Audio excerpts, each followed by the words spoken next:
حجاج بن یوسف اپنے اور حکومت کے مخالفین پر بے جا ظلم ڈھاتا تھا۔ اس کی محبوب سزا مخالف کو برہنہ یعنی ننگا کر کے بغیر چھت کے قید خانوں میں رکھنا تھا۔ اس معاملے میں وہ مرد اور عورت کی تمیز بھی نہیں رکھتا تھا۔ مزید اذیت کے لیے وہ ایک ہی خاندان کے مرد اور خواتین کو ایک ہی جگہ پر برہنہ قید رکھتا۔ ایک وقت میں اس کے برہنہ قیدیوں کی تعداد 50,000 تک پہنچ گئی تھی، جن میں 30,000 خواتین تھیں۔ ان قیدیوں میں اکثریت حجاج اور بنی امیہ کے سیاسی مخالفین کی تھی۔ حجاج بن یوسف جیسا انسان کس قدر ظالم تھا، یہ کتنا مضبوط ایمان رہا حجاج بن یوسف کا۔ جب موت کا وقت آیا تو ماں نے کہا، بیٹا مجھے لگتا ہے کہ اللہ تعالیٰ تم کو جہنم میں ڈال دیں گے۔ یہ سن کر حجاج بن یوسف بہت زور زور سے ہنسنے لگا۔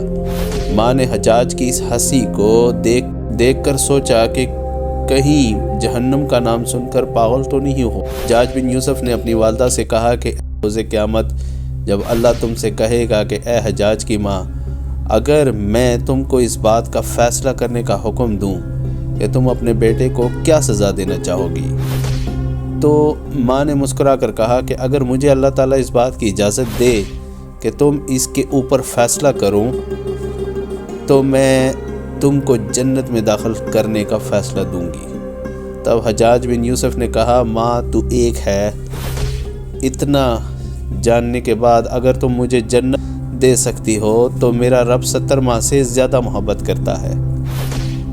اس سے کوئی چارہ نہیں کہ حجاج بن یوسف ظالم، جابر یا باصلاحیت تھا، یا پھر بھی بعض لوگ اپنی عقیدت کی بنیاد پر ان حقائق کو قبول کرنے سے انکار کرتے ہیں۔ دلیل پیش کرتے ہیں کہ اس وقت اتنی آبادی تو نہیں تھی، تو 50,000 افراد قیدی کس طرح بنا لیے گئے۔